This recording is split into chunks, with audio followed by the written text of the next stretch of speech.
بسم اللہ الرحمن الرحیم۔ ہمارے چینل میں خوش آمدید۔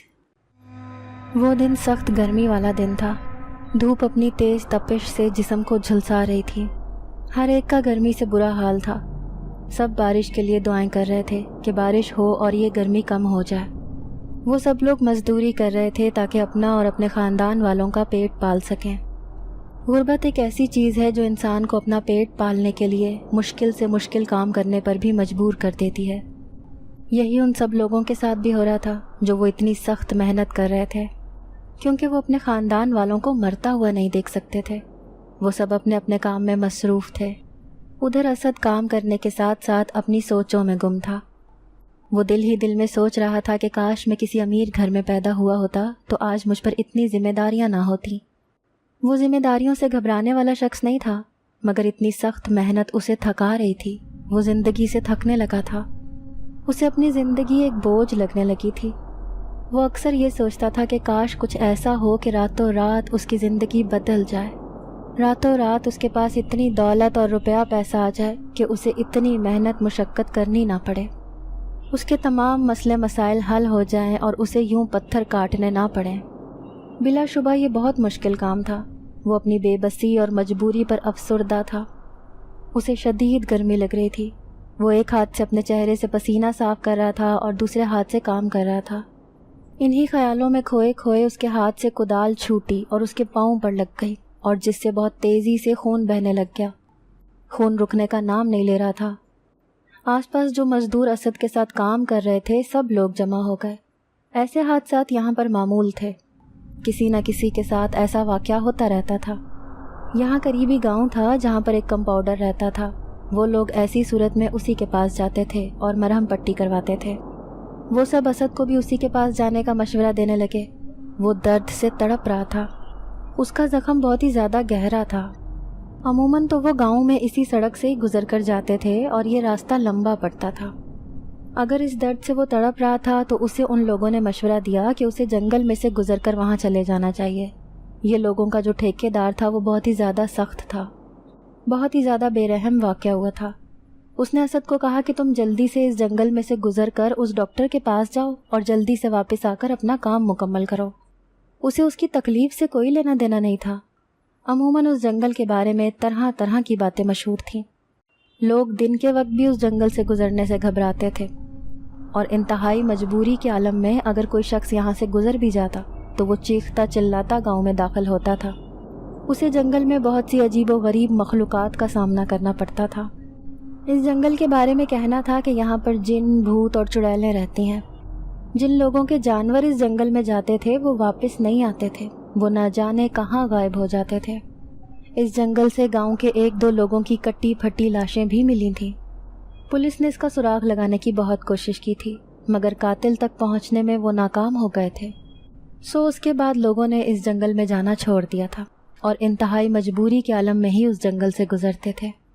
حکومت نے کئی سراغ رسانوں کو اس جنگل کی حقیقت جاننے کے لیے یہاں پر بھیجا تھا، مگر پھر ان کا کوئی نام و نشان ہی نہیں ملا۔ پھر اس کے بعد اسی لیے حکومت نے یہاں پر سڑک بنانے کا فیصلہ کر لیا تھا تاکہ لوگوں کو آنے جانے میں آسانی ہو، اور پہاڑ کھود کر یہاں پر راستہ بنایا جا رہا تھا، اور یہ سفر بھی دن کے وقت ہی ہوتا تھا۔ رات کے وقت تو کوئی وہاں سے گزرنے کے بارے میں تصور بھی نہیں کر سکتا تھا۔ اسد ان لوگوں کے مشورے پر عمل کرتا ہے۔ وہ جنگل کے اندر سے ہی ایک راستہ تلاش کر لیتا ہے اور گاؤں کی طرف روانہ ہو جاتا ہے۔ جب وہ جنگل سے گزر رہا ہوتا ہے تو اس کے زخم سے بہت زیادہ خون بہنا شروع ہو جاتا ہے جو زمین پر گر رہا ہوتا ہے۔ وہ درد سے تڑپ رہا ہوتا ہے۔ اسد نے بھی اس جنگل کے بارے میں تمام باتیں سنی ہوتی ہیں۔ اس تک بھی تمام واقعات پہنچ چکے ہوتے ہیں، مگر دل ہی دل میں وہ ڈر بھی رہا ہوتا ہے کہیں کوئی اندیکھی مخلوق اس پر بھی حملہ نہ کر دے۔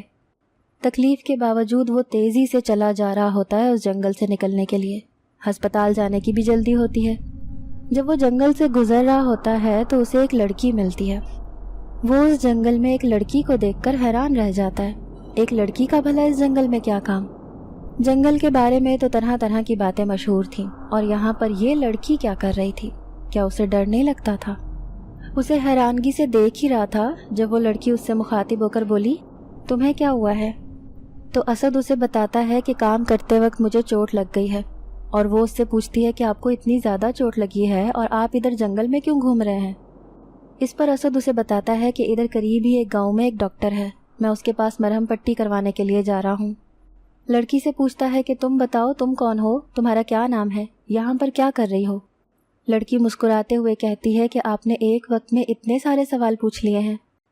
وہ اسے کہتی ہے کہ میرا نام پلوشا ہے اور میں بھی اسی قصبے میں رہتی ہوں جہاں آپ جا رہے ہیں۔ میں یہاں پر اپنے جانوروں کو دیکھنے کے لیے آئی تھی کہ میرے جانور نہ جانے کہاں کھو گئے ہیں۔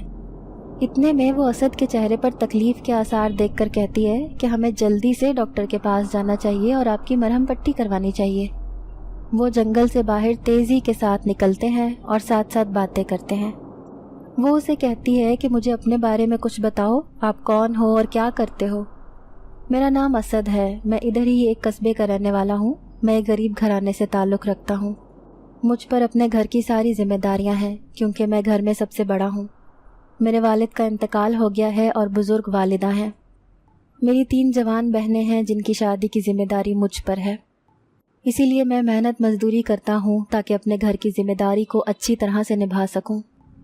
میں پتھر کاٹنے والے محکمے میں ایک سپاہی ہوں، سارا دن مزدوری کرتا ہوں اور شام کو اپنے گھر والوں کے لیے ضرورت کی چیزیں لے کر جاتا ہوں، لیکن میں اپنے کام سے بہت تنگ ہوں۔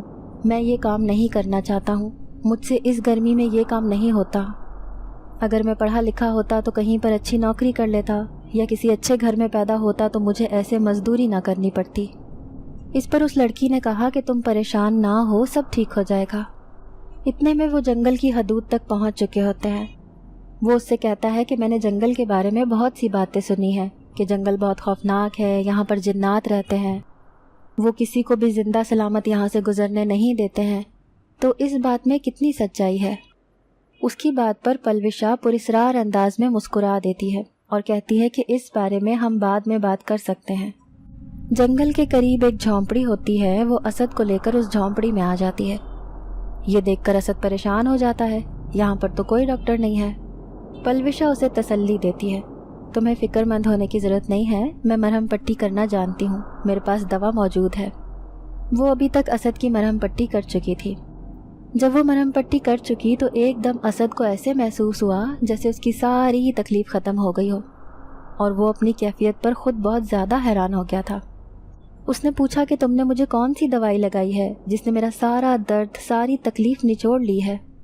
اس بات پر وہ مسکرا کر کہنے لگی کہ تمہیں اس دوا کے بارے میں بھی بتا دوں گی، اب تم آرام کرو اور یہاں پر سو جاؤ، تمہیں بخار ہو رہا ہے اور تمہارے لیے آرام کرنا بہتر ہے۔ اس بات پر اسد پریشان ہو جاتا ہے، اسے کہتا ہے نہیں، مجھے واپس جانا ہے، میرا ٹھیکیدار بہت سخت دل آدمی ہے، وہ میری آج کی دہاڑی کاٹ لے گا اور مجھ پر غصہ الگ سے کرے گا اور باتیں الگ سے سنائے گا، اس لیے بہتر یہی ہے کہ میں واپس چلا جاؤں۔ مگر پلوشا نے سختی سے تاکید کی کہ تم آج کہیں نہیں جا سکتے، تم اپنا حال دیکھو، اس حالت میں تم کیسے کام پر جاؤ گے؟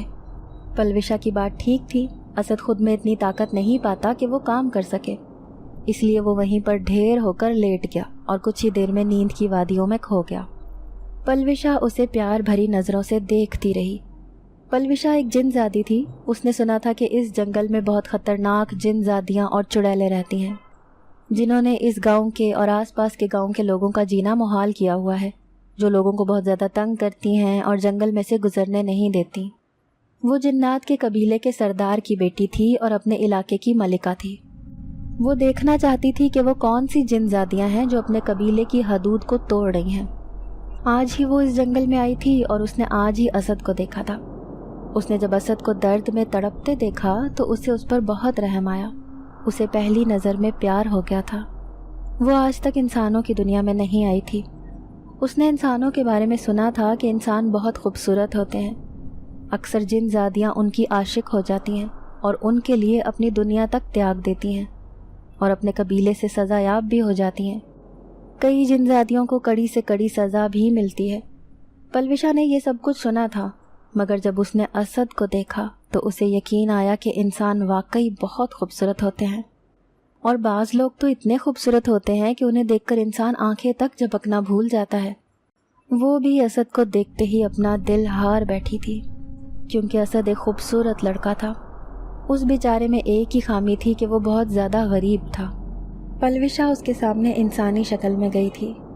پلوشا نے اسے اپنے بارے میں کچھ بھی نہیں بتایا تھا، کیونکہ پلوشا جانتی تھی کہ انسان کمزور دل کے واقع ہوئے ہیں۔ وہ جب کسی جن کے بارے میں جان لیں یا اس کو دیکھ لیں تو اس سے خوفزدہ ہو جاتے ہیں۔ وہ اسد کو خود سے بدظن یا خوفزدہ نہیں کرنا چاہتی تھی۔ اس نے اسد کو جو دوا لگائی تھی وہ جادوئی دوا تھی، اور اس پر لگاتے ہی اس کے تمام زخم مندمل ہو گئے تھے اور اسے ایک پرسکون نیند آ گئی تھی۔ پوری رات کو وہ پرسکون نیند سوتا رہا، اور اگلے دن اس کی آنکھ کھلی تو اس نے اس سے اجازت چاہی کہ وہ گھر واپس جانا چاہتا ہے۔ اس کے گھر والے اس کے بارے میں بہت زیادہ پریشان ہوں گے، اس کا انتظار کر رہے ہوں گے۔ پلوشا کا دل نہیں کر رہا تھا کہ اسے اپنی نظروں سے اوجھل ہونے دے۔ اس نے کہا کہ ٹھیک ہے، میں تمہارے ساتھ چلتی ہوں۔ پھر وہ اسی جنگل سے گزرنے لگے۔ دراصل وہ جنگل کوئی عام سا جنگل نہیں تھا، وہ جنات کا جنگل تھا۔ وہاں بہت سی چڑیلیں اور بدروحیں رہتی تھیں، اور ان میں سے کچھ اکثر رحم دل، کچھ شرارتی اور کچھ بے انتہا شیطانی دماغ رکھنے والی تھیں۔ وہاں پر ایک ڈائن بھی رہتی تھی جو انسانی خون کی پیاسی تھی۔ جب اسد اس جنگل سے گزر رہا تھا تو اس کے خون کے قطرے زمین پر گر رہے تھے۔ اس خون کی بو پر وہ ڈائن آ چکی تھی۔ جب اس نے خون زمین پر پڑا دیکھا تو وہ اسے سارے جنگل میں تلاش کرنا شروع ہو گئی، لیکن تب تک اسد جنگل سے چلا گیا تھا۔ اسے اسد کے خون کی خوشبو بہت اچھی لگی، وہ اسد کا خون پینا چاہتی تھی۔ وہ اس کو جنگل میں تلاش کرنا شروع ہو گئی۔ اس کے خیال میں وہ آس پاس ہی تھا۔ اتنے میں اسد اپنے گھر پہنچتا ہے۔ اس کی ماں جو اس کی وجہ سے پریشان تھی، اس کے رات بھر گھر سے باہر رہنے کی وجہ سے خوفزدہ تھی، اس کو زندہ سلامت اپنے سامنے دیکھ کر پرسکون ہو گئی۔ رات کو جب وہ اپنے کمرے میں چلا جاتا ہے، وہ اس لڑکی کے بارے میں سوچتا رہتا ہے جو جنگل میں ملی تھی، کیونکہ اسے اس سے پہلی نظر میں پیار ہو گیا تھا۔ اسے بار بار اس لڑکی کی آنکھیں اور چہرہ یاد آتا ہے۔ وہ دل ہی دل میں مسکرا رہا ہوتا ہے۔ خیر 3 دن گزر جانے کے بعد اسد کی طبیعت تھوڑی سنبھلی۔ وہ ڈائن جب زمین پر پڑا ہوا خون دیکھتی ہے تو وہ اس کو چکھتی ہے۔ اسے اس خون کا ذائقہ بہت ہی زیادہ منفرد اور لذیذ لگتا ہے۔ وہ یہ فیصلہ کر لیتی ہے کہ وہ ہر حال میں اس انسان تک پہنچے گی اور اس کا خون پیے گی۔ یہ سب کچھ پلوشا کو معلوم ہو جاتا ہے، اور وہ یہ سب کچھ جان کر پریشان ہو جاتی ہے۔ وہ یہ فیصلہ کرتی ہے کہ ہر حال میں اسد کی حفاظت کرے گی اور اس ڈائن سے اسد کو بچا کر رہے گی۔ وہ ہر وقت اسد کے ساتھ غائب حالت میں موجود رہتی ہے۔ اسد کو معلوم بھی نہ تھا، اس بات سے بے خبر رہتا ہے کہ اس کے ساتھ ایک جن ذاتی ہے۔ کچھ وقت کے بعد جب وہ مکمل طور پر صحت یاب ہو گیا تو وہ اسی جھونپڑی میں دوبارہ سے گیا تاکہ پلوشا کا شکریہ ادا کر سکے۔ وہ اس کے ساتھ رہتی تھی مگر وہ اس کی موجودگی سے لا علم تھا۔ وہ پلوشا سے باتیں کر رہا تھا کہ وہ ڈائن اس کی خوشبو محسوس کر لیتی ہے اور وہاں پر پہنچ جاتی ہے۔ وہ صرف ان دونوں کی موجودگی محسوس کر سکتی ہے، کیونکہ اس ڈائن کو دن کے وقت نظر نہیں آتا، کیونکہ ڈائن کو صرف رات کے وقت ہی نظر آتا ہے، مگر وہ اسد کی موجودگی محسوس کر لیتی ہے۔ جن زادی کی موجودگی سے بالکل بے خبر ہوتی ہے۔ وہ ڈائن اچانک سے اس پر حملہ کر دیتی ہے۔ یہ صورتحال ان دونوں کے لیے غیر متوقع ہوتی ہے۔ ایک دم سے وہ ڈائن اسد کو پکڑ لیتی ہے۔ وہ اسد کی گردن سے خون پینا شروع کر دیتی ہے۔ اب پلوشا کے پاس اور کوئی راستہ نہیں ہوتا سوائے اس کے کہ وہ اپنے اصلی روپ میں آ جائے۔ اسد کو بچانے کے لیے وہ اپنی اصلی شکل میں آ جاتی ہے۔ جب اسد پلوشا کو خوفناک شکل میں دیکھتا ہے تو وہ پھر وہیں پر بے ہوش ہو کر گر جاتا ہے، کیونکہ اس نے پلوشا کو ہمیشہ ایک خوبصورت نوجوان لڑکی کی شکل میں دیکھا تھا، لیکن ایک دم سے وہ پلوشا کو اس روپ میں دیکھ کر سکتے میں چلا جاتا ہے۔ پلوشا کے لمبے لمبے بال، ناخن، آنکھوں کی جگہ آگ کے خوفناک گڑھے دیکھ کر خوف زدہ ہو جاتا ہے اور اپنے ہوش و حواس گنوا بیٹھتا ہے۔ جن زادی بہت ہی مشکل سے اسد کو اس ڈائن سے پیچھا چھڑواتی ہے، اسے وہاں سے لے کر غائب ہو جاتی ہے۔ اسد کو جب ہوش آتا ہے تو وہ اپنے گھر میں موجود ہوتا ہے، اس کی بہنیں اور ماں اس کے پاس ہوتی ہیں۔ وہ ہوش میں آنے کے بعد آگے پیچھے دیکھنا شروع ہو جاتا ہے۔ وہ بہت ہی خوف زدہ ہوتا ہے، ایسا لگتا ہے جیسے کوئی نادیدہ چیز اسے نظر آ رہی ہے۔ گھر والے اس کی حالت دیکھ کر حیران رہ جاتے ہیں۔ وہ اسے بار بار بلاتے ہیں، مخاطب کرنے کی کوشش کرتے ہیں۔ کتنی دیر کے بعد وہ اپنے حواسوں میں واپس لوٹتا ہے۔ اپنے گھر والوں سے پوچھتا ہے کہ وہ یہاں تک کیسے آیا، کون اسے چھوڑ کر گیا؟ تو اس کی ماں بتاتی ہے کہ بیٹا تمہیں ایک آدمی چھوڑ کر گیا ہے، تم بے ہوشی کی حالت میں تھے۔ اس نے کہا کہ تمہیں بہت تیز بخار ہے اور تمہاری طبیعت خراب ہے، تمہیں آرام کی ضرورت ہے۔ اسد کو ساری بات یاد آ جاتی ہے۔ وہ پلوشا کو ایک حسین لڑکی سمجھ رہا ہوتا ہے، مگر وہ تو کوئی اور ہی شے ہوتی ہے۔ اس کی یاد آتے ہی اسد بہت زیادہ خوف زدہ ہو جاتا ہے۔ وہ پلوشا کے بارے میں سوچتا رہتا ہے، میرے ساتھ جو ہوا وہ کیا تھا؟ پلوشا آخر کون تھی؟ اس کی حقیقت کیا تھی؟ وہ انسان تھی یا کچھ اور تھی؟ اور وہ اس کی ہمدرد تھی یا اس کی دشمن تھی؟ کتنے ہی سوال تھے جو اسے اپنے گھیرے میں لیے ہوئے تھے۔ اوپر سے وہ عجیب سی مخلوق جس نے آتے ہی اس پر حملہ کر دیا تھا، وہ کون تھی؟ اس کا مقصد کیا تھا؟ اسد ان سب باتوں کے بارے میں سوچ سوچ کر پریشان ہو رہا تھا۔ رات کا وقت تھا، وہ اپنے کمرے میں آرام کر رہا تھا۔ آدھی رات کو وہ جاگتا رہا، پھر نہ جانے کس وقت اس کی آنکھ لگ گئی۔ رات کا تیسرا پہر تھا، ایک کھٹکے کی آواز سے اس کی آنکھ کھل گئی۔ اچانک سے اسے ایسے محسوس ہوتا ہے کہ اس کے کمرے کا دروازہ کھلا ہے۔ وہ اٹھ کر بیٹھ جاتا ہے اور دیکھتا ہے کہ سامنے پلوشا موجود ہوتی ہے۔ وہ انسانی شکل میں ہوتی ہے اور اسی روپ میں ہوتی ہے جس میں وہ ہمیشہ اس کے سامنے آتی ہے اور جس روپ میں دیکھ کر ہی وہ اس کا دیوانہ ہو گیا تھا۔ مگر آج نہ جانے کیا بات تھی، وہ اسے دیکھ کر خوفزدہ ہو گیا تھا۔ اس کی وجہ وہ واقعہ تھا جو آج رونما ہوا تھا۔ آہستہ آہستہ آواز کی جانب بڑھتی ہے تو اسد خوف سے کانپنا شروع ہو جاتا ہے۔ پلوشا اسے ہمدردی کی نگاہ سے دیکھتی ہے، اس کے چہرے پر دکھ کے تاثرات نمایاں ہوتے ہیں۔ یہی وجہ تھی کہ وہ نہیں چاہتی تھی کہ اسد کو اس کے اصل روپ کے بارے میں پتہ چلے۔ وہ جانتی تھی کہ جب اس کی اصلیت سامنے آئی تو اسد اس سے دور ہو جائے گا۔ وہ اس کے پاس آ کر بیٹھ جاتی ہے اور اس کے خوف سے کانپتے ہاتھوں کو اپنے ہاتھوں میں تھام لیتی ہے اور اسے کہتی ہے کہ میں تمہیں نقصان پہنچانے نہیں آئی۔ بے شک تم مجھے اچھے لگتے ہو، میں تم سے پیار کرتی ہوں۔ میں ایک جن زادی ہوں۔ میں نے تمہیں جب پہلی مرتبہ دیکھا تو مجھے تم سے پیار ہو گیا تھا۔ میرا مقصد کبھی بھی تمہیں نقصان پہنچانا نہیں تھا۔ اس کے رویے سے اسد کو تھوڑا حوصلہ ہوا۔ وہ اس سے کہنے لگا کہ تم نے مجھ سے اپنی اصلیت کیوں چھپائی؟ مجھے آج بتاؤ کہ تم کون ہو اور مجھ سے کیا چاہتی ہو؟ پلوشا اس سے کہتی ہے کہ میں ایک جن زادی ہوں، میں اپنے قبیلے کی ملکہ ہوں۔ پھر وہ اسے یہاں اپنے آنے کا مقصد بتاتی ہے کہ اس جنگل میں نے سنا تھا کہ کچھ جن زادیاں موجود ہیں جو انسانوں کو نقصان پہنچاتی ہیں، اور وہ ان جن زادیوں کو مزہ چکھانے کے لیے اس دنیا میں آئی تھی۔ پھر مجھے تمہارے بارے میں پتہ چلا۔ تمہیں دیکھتے ہی میں اپنا دل تم پر ہار بیٹھی تھی۔ میں آج تمہیں سچ بتانا چاہتی ہوں کہ میں تم سے پیار کرنے لگی ہوں اور میں تمہارے ساتھ بھلا کرنا چاہتی ہوں، تمہاری زندگی کو آسان بنانا چاہتی ہوں۔ میں تمہاری مشکلات میں اضافہ نہیں کرنا چاہتی، مگر ایک مسئلہ ہو گیا ہے۔ اس دن جب تم جنگل میں سے گزر رہے تھے تو تمہارے خون کی بوندیں زمین پر گر گئی تھیں، جن کو اس ڈائن نے چکھ لیا ہے۔ وہ تب سے تمہارے خون کی پیاسی ہو چکی ہے۔ آج تم پر جس نے حملہ کیا تھا وہ وہی ڈائن تھی، مگر میں اپنے قبیلے کی ملکہ ہوں، مجھ پر بہت سی ذمہ داریاں ہیں، میں ہمیشہ تمہارا ساتھ نہیں رہ سکتی، مگر میرے پاس اس مسئلے کا ایک حل ہے جس پر عمل کرو تو تمہیں کچھ بھی نہیں ہوگا۔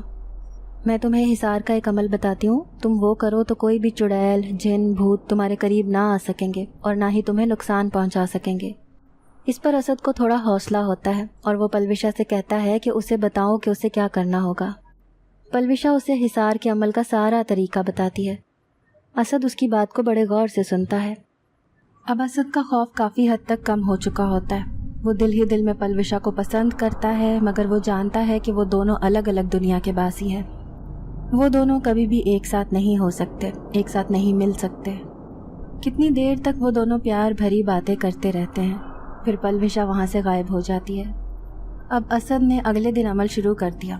عمل کا پہلا دن تھا۔ یہ عمل قبرستان میں کرنا تھا۔ اس نے ایک جگہ منتخب کی اور وہاں پر دائرہ بنا کر بیٹھ گیا۔ یہ عمل شروع کرنے سے پہلے اسے جن زادی نے ہدایات دی تھیں۔ اس نے کہا تھا کہ کچھ بھی ہو جائے تم نے اس دائرے سے باہر نہیں نکلنا، چاہے کچھ بھی ہو جائے، چاہے تمہیں کوئی کتنا ہی خوفناک منظر دکھا دے، تم دائرے سے باہر نہیں آؤ گے۔ اسد نے اس سے کہا کہ تمہیں پریشان ہونے کی بالکل بھی ضرورت نہیں ہے، میں دائرے سے باہر نہیں آؤں گا۔ جب وہ عمل شروع کر چکا ہوتا ہے تو اچانک خون کی بارش شروع ہو جاتی ہے، ساتھ طوفان بھی آ جاتا ہے، بجلی کڑکنے لگتی ہے، مگر یہ سارا کچھ صرف اسد کو خوفزدہ کرنے کے لیے کیا جاتا ہے۔ خون کی بارش دائرے سے باہر برس رہی ہوتی ہے، دائرے کے اندر کچھ بھی نہیں ہوتا۔ تب اسد کو یقین ہو جاتا ہے کہ جب تک اس دائرے کے اندر رہے گا وہ محفوظ رہے گا، اسے کوئی نقصان نہیں پہنچا سکتا۔ یہ سوچ اسے اطمینان دلا دیتی ہے۔ پہلے تو وہ بہت خوفزدہ ہو جاتا ہے، مگر اب اس کا دل پرسکون ہو جاتا ہے اور ڈر آہستہ آہستہ اس کے پاس سے زائل ہونے لگتا ہے۔ وہ سمجھتا ہے کہ اس کا عمل مکمل ہو گیا ہے۔ جیسے ہی وہ دائرے سے باہر نکلنے لگتا ہے تو اسے پلوشا کی آواز آتی ہے کہ ابھی تمہارا عمل مکمل نہیں ہوا۔ پھر اسے ڈرانے کے لیے طرح طرح کے خوفناک چیزیں دکھائی دینے لگتی ہیں۔ اسے پلوشا کی آواز سنائی دیتی ہے کہ یہ سب تمہارا وہم ہے، اس کا حقیقت سے کوئی تعلق نہیں ہے، یہ صرف تمہیں ڈرانے کے لیے کیا جا رہا ہے۔ پھر اس کا آج کا عمل مکمل ہو جاتا ہے اور وہ خوش باش گھر کی جانب لوٹ آتا ہے۔ پورا دن وہ اپنے کام میں مصروف رہتا ہے، ساتھ ہی وہ سوچتا ہے کہ جن زادی سے کہے گا کہ وہ اس کے کام سے بھی جان چھڑوا دے، کیونکہ وہ اتنا سخت کام کر کر کے تھک چکا تھا۔ دوسرے دن پھر وہ عمل کرنے کے لیے قبرستان جاتا ہے۔ آج اس کو ہلکا ہلکا سا ڈر لگ رہا ہوتا ہے، مگر یہ ڈر کل کی نسبت کم ہو چکا ہوتا ہے۔ جب وہ عمل کرنے کے لیے دائرہ بنا کر اس کے اندر بیٹھتا ہے تو بڑا ہی دلخراش منظر اسے دیکھنے کو ملتا ہے۔ یہ اتنا خوفناک منظر ہوتا ہے کہ اس کو دیکھ کر بڑے سے بڑا جیدار سے جیدار انسان بھی دیکھے تو خوف سے اس کا دل پھٹ جائے۔ اسے جن زادی کی آواز سنائی دیتی ہے کہ تم اپنی آنکھیں بند کرو، ہر طرف سے بے نیاز ہو جاؤ اور اپنے عمل پر توجہ دو۔ آگے پیچھے جو کچھ بھی ہو رہا ہے اس کی طرف سے اپنا دھیان ہٹا لو۔ وہ کیا دیکھتا ہے کہ قبروں میں سے مردے اٹھ کر اس کے پاس رقص کرنا شروع کر دیتے ہیں۔ ان کا رقص بڑا ہی بے ہنگم ہوتا ہے اور بے ہنگم انداز میں وہ چلا رہے ہوتے ہیں، شور مچا رہے ہوتے ہیں اور کہے لگا کر اس کو خوفزدہ کرنے کی کوشش کر رہے ہوتے ہیں۔ وہ یہ دیکھ کر ڈر جاتا ہے۔ وہ مردے یہ کہہ رہے ہوتے ہیں کہ تم بھی کچھ دنوں بعد ہمارے ساتھ ہماری طرح کے بن جاؤ گے۔ وہ پھر آنکھیں بند کر کے اپنی ساری توجہ اپنے عمل پر مرکوز کر دیتا ہے۔ آج کا عمل بھی مکمل ہو جاتا ہے۔ خیر، وہ اپنا عمل مکمل کر کے گھر واپس آ جاتا ہے، مگر جو ہی وہ گھر آتا ہے تو وہ یہ دیکھ کر حیران رہ جاتا ہے کہ اس کی ماں جاگ رہی ہوتی ہے اور وہ بہت پریشان ہو رہی ہوتی ہے۔ وہ اس سے پوچھتی ہے کہ تم اس رات کو اس وقت کہاں جاتے ہو؟ اس نے اپنی ماں سے کہا کہ میں اس وقت بہت پریشان ہوں، میری پریشانی ختم ہوگی تو میں آپ کو ضرور بتاؤں گا۔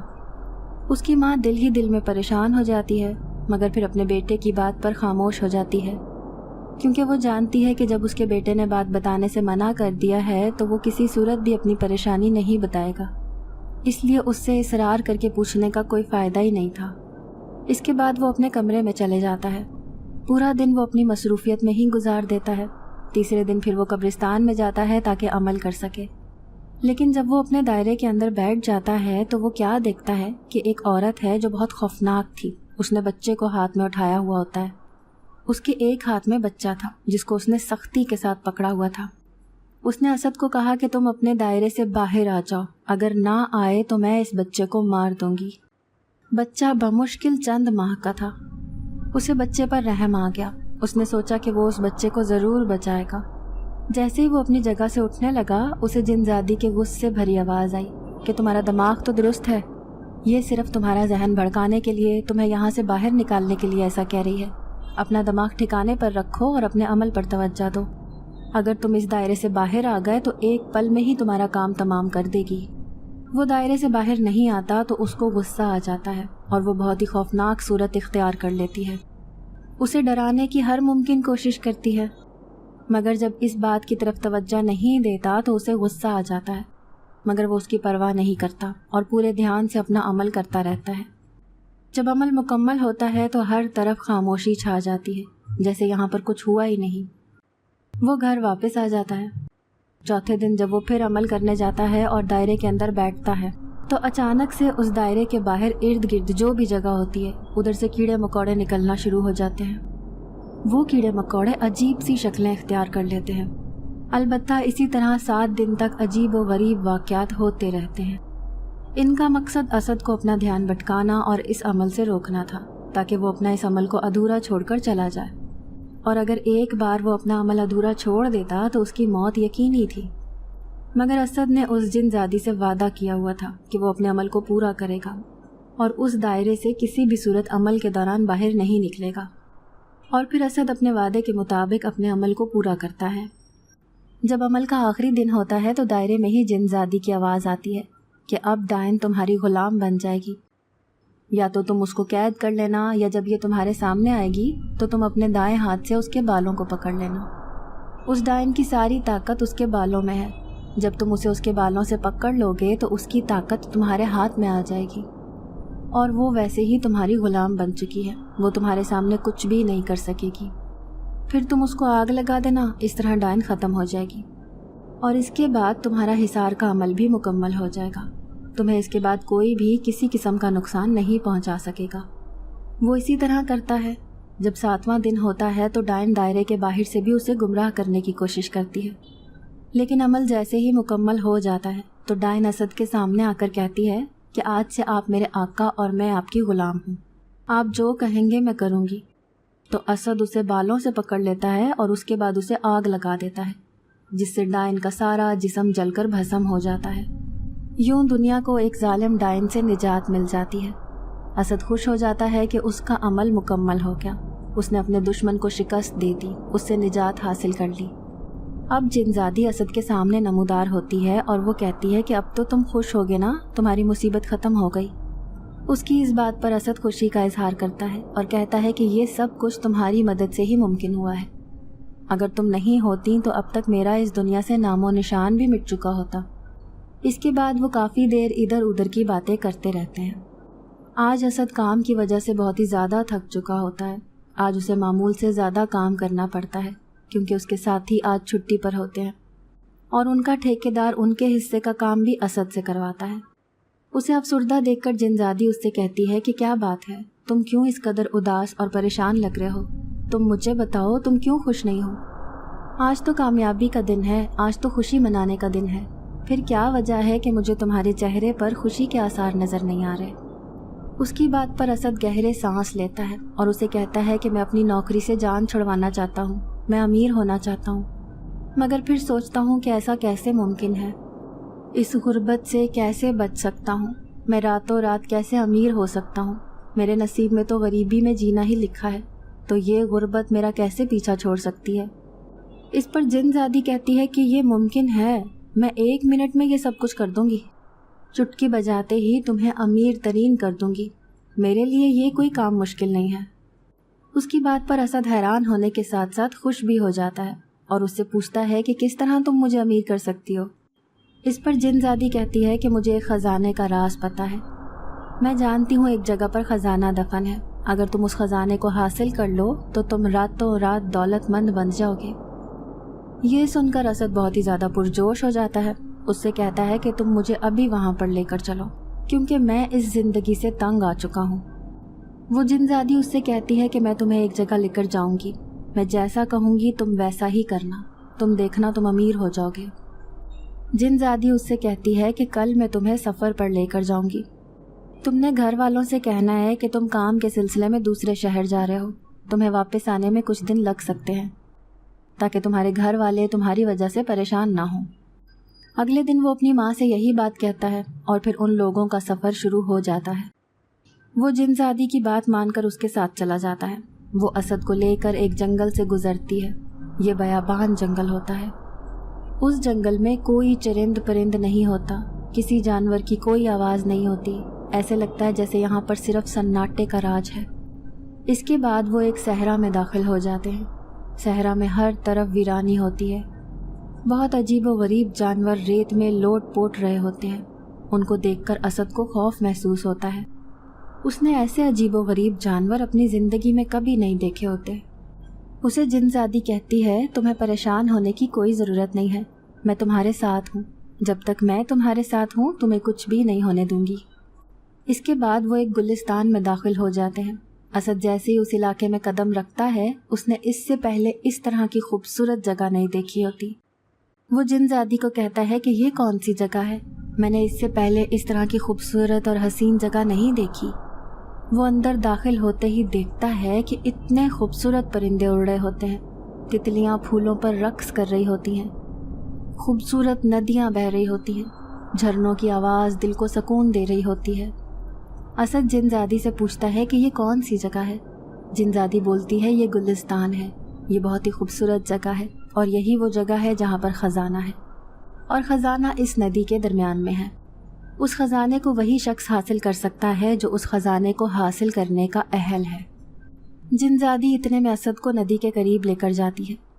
وہ اسد کو ندی کے قریب لے جا کر کہتی ہے کہ اس ندی کے اندر ایک صندوق ہے، اگر تم وہ لے لو تو تم راتوں رات امیر ہو جاؤ گے۔